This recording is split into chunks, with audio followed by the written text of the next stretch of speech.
Bonjour à tous, bienvenue sur ma chaîne vidéo. Mon nom est Han Solo. Aujourd'hui, je vous présente le jeu Robin Hood and the Merrymen, un jeu de Final Frontier Game. Je tenais quand même à le présenter, même si c'est un jeu qui ne date pas d'hier, c'est un jeu de 2018. Mais j'ai quand même une espèce d'historique avec Final Frontier Game. J'adore cet éditeur parce que c'est mon troisième dans ma collection de Final Frontier Game. C'est un jeu, c'est une compagnie qui ne traduise pas leurs jeux, c'est uniquement des jeux en anglais, sauf un, je vous en parle un petit peu tantôt. C'est des jeux qui, uniquement, qui est en anglais, c'est le livre de règles. Le reste du matériel dans la boîte n'a pas besoin d'anglais, il n'y a aucun anglais dans la boîte, à part le livre de règles. C'est pour ça que, généralement, on trouve le livre de règles sur Board Game Geek en français. Je commence avec celui que j'ai eu en premier, qui est Caverne Taverne 2016. Magnifique jeu. Que lui aussi, le jeu uniquement en anglais, mais là, vous trouverez le livre de règles en français. Et le jeu ne contient aucune pièce, aucune carte qui présente de l'anglais. C'est un très beau matériel. C'est pour ça que lui aussi, Robin Hood, vous allez voir, les plateaux sont magnifiques, très colorés. Ensuite, en 2017, il est sorti Rise to Dominity. Un autre magnifique jeu. Le plateau est vraiment bien. Lui ici fait partie de ma collection. C'est le seul à date que je connais qui est sorti en version française. Tout le matériel, il n'y a aucun anglais, les cartes, ça, il n'y a pas d'anglais, mais ils ont quand même sorti une version française. Maintenant, en 2018, c'est Robin Hood qui ont sorti. Lui, comme je vous disais, il n'est pas traduit en français. On trouve le livre de règles en français. Comme je disais, il n'y a pas aucun matériel en anglais dans la boîte, donc aucun problème de ce côté-là. Et l'année passée, 2019, leur tour dernier, ils ont sorti Coloma. Je ne le connais pas du tout parce que il a l'air magnifique. Le plateau, vous allez le voir, là, c'est sublime. C'est encore un jeu qui peut se jouer solo aussi, coop. C'est un jeu qui n'a pas d'anglais non plus sur les pièces, sauf que pour le moment, je ne trouve pas le livre de règles. Sinon, c'est probablement un jeu que j'achèterais, mais pour le moment, il n'y a pas de livre de traduit pour le jeu Colombo. Mais revenons à Robin Hood. Donc, je vous le présente parce que c'est surtout à cause que j'aime beaucoup Final Frontier Game qui font qui font des jeux qui n'ont pas d'anglais dans les pièces, uniquement le livre de règles. Donc, c'est pour ça que c'est quand même assez facile d'y jouer une fois qu'on connaît les règles. C'est un jeu de 1 à 5 joueurs pour 14 ans et plus, puis des parties d'environ 25 minutes par joueur. Donc, on va regarder ça bien comme il faut. L'arrière est un petit peu brisé. C'est bien spécifié ici que 5 modes de jeu, soit semi-coop, full coop et solo. OK, on ouvre ça, j'ai même pas besoin de l'exacto. On va ouvrir ça comme ça. Et on va regarder ça ensemble. Ce que la boîte contient.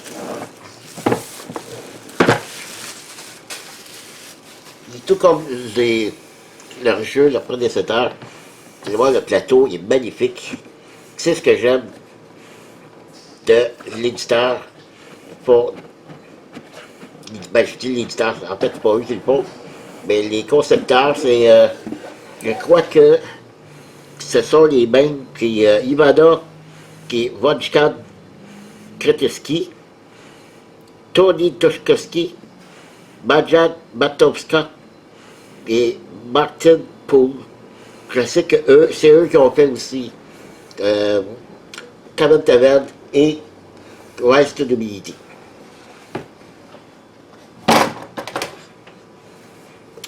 Bon, on va commencer à vous montrer le livre de règles. Donc, il y a quelque chose à l'arrière. Un petit... c'est le full coop pour le solo. OK? Comme je vous dis, j'ai tout ça en français. Voilà. Très coloré, comme vous voyez. Beaucoup d'exemples. J'ai pas la version Kickstarter. La version Kickstarter est bien avec des pièces de luxe. Donc, ça va être des pièces bien ordinaires pour, je crois, pour les ressources. Moi, je vais avoir simplement des petits cubes dans la version de luxe qui avait vraiment comme pour le métal, on voyait des espèces de cubes en forme de métal.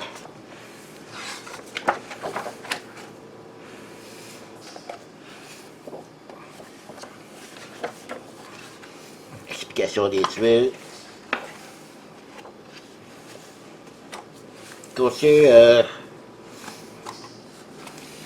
combien de pages? 27 pages.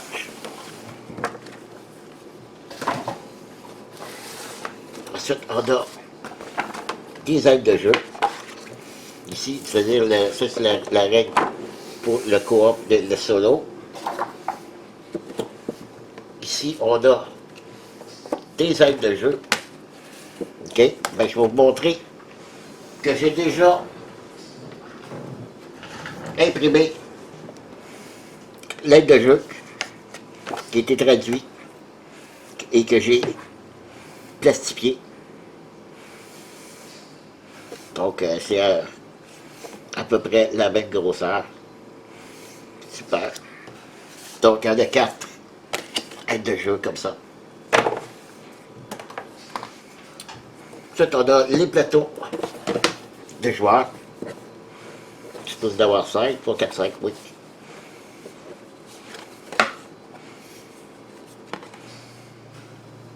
J'ai pas encore, comme je vous dis, il n'y a pas vraiment de vidéo règle en français. Donc, j'ai pas, j'en sais pas plus que ça pour ce qui est du jeu. Donc, je peux pas vous énumérer vraiment en même temps qu'est-ce qu'est le jeu. Donc, ici, on a des tuiles, la monnaie.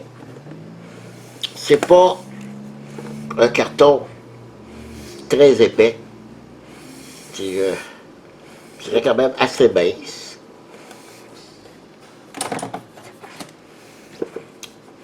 Ici, on a d'autres jetons. Ça, c'est probablement pour les pointages lorsqu'on dépasse 5 ans. On va voir le plateau de jeu. C'est un grand plateau de jeu. Je vais l'ouvrir tantôt. Et là, oui, on a du bois. Oh, on a des belles pochettes. Je ne croyais pas qu'on les aurait dans la version retail. Oh, super. 2 belles pochettes. Ah, ben c'est encore mieux que je pensais. Je croyais que les... Parce qu'on va ouvrir ça tantôt. Je suis un petit peu surpris des pièces qu'il y a ici. Là, ici, un gros paquet de cartes. Un deuxième. Et quand même, beaucoup de dés. Ben, je vais sortir tout ça. Je vais mettre ça en place. Ici, qu'est-ce qu'on a? Oh, une pièce de métal. Ok, là, je suis carrément surpris. Je me demande si, franchement, j'ai pas eu la version de luxe. Ok. Bon, je mets ça de côté, je reviens et on regarde ça ensemble. Ok, c'est reparti. J'ai déployé le plateau. C'est un très très grand plateau. En fait, c'est à peu près la même grosseur de plateau que celui que j'ai de Rise to Nobility. C'est environ la même grosseur, donc c'est en 6 parties. Je ne peux pas le voir au complet, là, mais puis malheureusement, ici, il est brisé. On voit ici, là, c'est brisé. Je vais devoir le coller pour bien le solidifier. Donc, ça, c'est le plateau. Ici, là, j'ai très hâte de voir ça. Parce que ça, j'étais un petit peu surpris. Surtout, attendez, surtout ça ici, là. Ça ici, là, je m'attendais pas à ça. Tous les personnages ici, ils ont un dessin. Moi, je pensais que la version 8 il n'y aurait pas ça. Ils sont tous différents. La forme est différente. Ici, on voit c'est un moine. J'ai l'impression que c'est le roi. Ici, ça doit être un paysan. Demoiselle, ben, je crois que c'est l'air de combattante. Ici, une demoiselle aussi. Je crois qu'il y a le shérif dans la soupe aussi. Il doit être ici. Ça doit être le shérif. Ah, ça doit être Robin des Bois. Ah, lui, c'est le shérif. Lui, ça doit être Petit Jean. Donc, c'est super. Ils ont tous un dessin personnage. Je pensais vraiment pas qu'il y avait ça. Ensuite, ici, dans les autres pièces de bois, ici, c'est des gardes. On a beaucoup de gardes.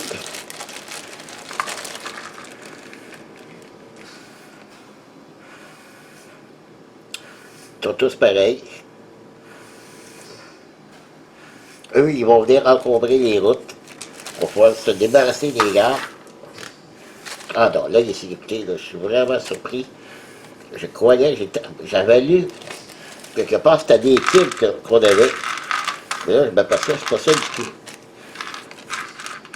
Ici, on a un petit cavalier, je crois que c'est pour le compte tour, qui est, ici on ne le voyait pas là, mais ici à peu près, là, vous voyez mon doigt à peu près là, ici c'est le compte tour ici. Donc, on a des ressources, c'est des bouteilles. Ici, je ne sais pas c'est quoi. On a pour chacun des joueurs les 4 couleurs ici. Comme ça, puis on a. Ben, en fait, c'est pour les 5 joueurs. C'est un jeu de 1 à 5 joueurs. Ça faudra probablement compter les points. Ici, j'ai des petites bouteilles. Super, ok. Qu'est-ce qu'on a d'autre ici? On va se lancer tout ça. Là, ici, c'est des petits. Pour les piger des 5 couleurs pour les 5 joueurs. Ça semble. Je crois que c'est des compagnons, des joyeux compagnons pour notre héros, Robin des Bois. Ok, ils sont tous pareils. Voilà. Ensuite. Ah, ben ici, peut-être que. Ouais, peut-être qu'ici. Ah, ouais, ouais. Finalement, ouais, ok. Ma surprise maintenant est terminée.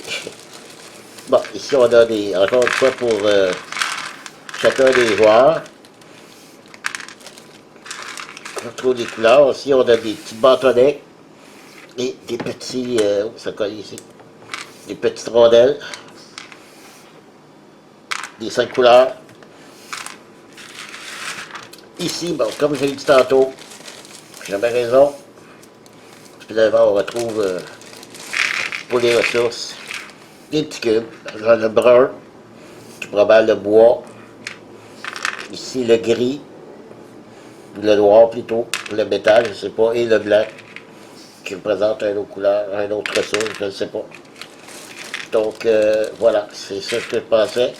Puis les petits cubes. La version de luxe, c'est vraiment des pièces de bois, ben, détaillées selon les ressources. Ici, on a justement les chariots, je crois. Mais eux sont désignés. De plus, ils sont avec un petit dessin dessus. C'est quand même pas si pire. Bon, le brun, je vois pas bien. L'orange, voilà. Alors, pourquoi est-ce qu'ils ont des couleurs différentes? C'est selon la route. Chaque route a une couleur différente. C'est des pièces qui vont apparaître sur des routes. On en voit une ici, on en voit une ici. Donc, les routes ont des couleurs. C'est les chariots vont apparaître. Je crois qu'il y a 5 différentes routes. Un, deux, trois, de quatre différentes routes. On devrait avoir 4 différentes couleurs. 2, 3, 4, oui, exactement. De 4 différentes couleurs. Pour les 4 routes. Ça, je vous les ai présentés, les petits soldats, les petits gardes. OK. Donc, je vais juste serrer ça. Je reviens. Voilà, c'est reparti pour vous présenter les cartes, les dés. Et j'avais oublié de préciser que les plateaux de joueurs, j'aurais dû y songer quand je l'ai vu, c'est pas la version de luxe. Car la version de luxe, la version Kickstarter, c'est des plateaux encavés. Ici, les ronds, ici en haut, puis les pièges, c'est engavé. Donc, les pièces qu'on va mettre ici, ils sont, ils sont creusés pour pas qu'ils bougent. OK, puis c'est des pièces de bois. Mais là, ici, ça va être des pièces ce qu'on a vu, c'est des petits bâtonnets, là. Ça va être ça dans la version Kickstarter. C'est vraiment la forme d'un piège. Ici, c'est des petites rondelles, ça va venir ici, qui représentent, je ne me souviens plus c'est quoi. C'est ça. C'est pas la version Kickstarter. Ça, c'est ça. Bon, voilà. Ceci dit, c'est pas grave. On commence avec les cartes. Ici, on a des cartes personnages. Il y en a 5. Donc, chaque joueur va représenter un personnage avec une petite capacité. Ici, on a Jane. Moi j'aime beaucoup l'artistique de ces jeux-là. Que ce soit Cavern Taverne ou Rise Dominity. C'est un peu style bande dessinée. Très bien fait. Puis on a Little John, Petit Jacques. Marianne, la belle Marianne. Robin Hood, bien sûr, Robin des Bois. Et ici, on a Will Scarlet. Voilà, ça, c'est des personnages qu'on va avoir pendant... Ah oui, ici, la belle pièce de monnaie en métal. Ça, par contre, une pièce superbe. On voit ici, c'est Robin des Bois qu'on voit ici sur la pièce. C'est pareil des deux côtés. Magnifique pièce. Ça doit être pour le pion, premier joueur. Ensuite, on a ici. Alors, j'ai regardé tout de suite dans le livre, j'ai pas regardé la version PDF que j'ai en français. Donc, ici, on a des cartes du frère Toc, qui doit y avoir des options qu'on va pouvoir faire sur le plateau. Probablement des cartes qu'on va devoir acquérir. Ici, c'est à chaque tour, il va y avoir combien de soldats vont apparaître à tel endroit du plateau, le shérif, le roi, les chariots. Donc, c'est des cartes qui nous montrent ça ici. Et ici, on a des blanches, je ne sais pas c'est quoi. Pourtant, c'est des belles cartes, ok. Je crois que j'ai vu, c'est les cartes shérif. Oui, c'est des cartes shérif. Donc, il y en a 5 dans le paquet. Donc, ça, c'est une carte, genre carte événement, qui peut apparaître des choses sur le plateau. Ici, c'est probablement des paysans qu'on va pouvoir acquérir, qui vont nous donner des avantages. Ici, c'est des défis on va pouvoir piger. Puis lorsqu'on accomplit, ici, on a les points de victoire en haut. Un point de victoire, un point de victoire au-dessus. C'est des défis qu'on peut accomplir durant la partie. Ici, on a quand même un gros tas de cartes. C'est les joyeux compagnons. Même chose ici. Ils vont, selon le plateau, du côté du plateau, droit ou gauche. Si on le met à droite, on va faire l'option ici. Puis si on le met à gauche, on va le mettre ici. C'est cette option-là qu'on va faire sur le plateau. Donc, comme je vous dis ça, là, ça a l'air bien mélangeant, mais c'est le mieux que je peux faire. Je ne connais pas tellement la règle. Les dessins sont pareils, mais si on regarde dans le bas de la carte, c'est pas la même chose ici. Mais on trouve les mêmes figures sur la carte.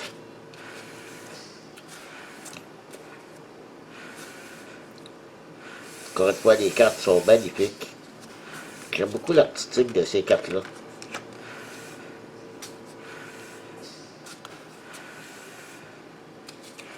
Voilà. Et pour finir, comme dernier paquet de cartes, c'est le deck Autobot.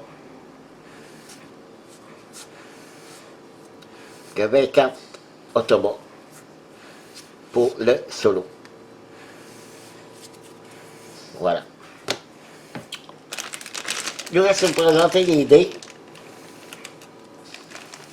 Et on aura fini. Ça va être beaucoup de dés. Je sais qu'ici, les dés blancs, c'est des dés de combat. Je vous dirais que c'est des dés assez ordinaires. C'est pas d'une extrême qualité. En fait, je dirais, à part les cartes, je vous dirais les cartes là, c'est des bonnes cartes, assez épaisses, puis des protections dessus. Mais pour ce qui est du reste, les cartons, je vous dirais que c'est pas extraordinaire.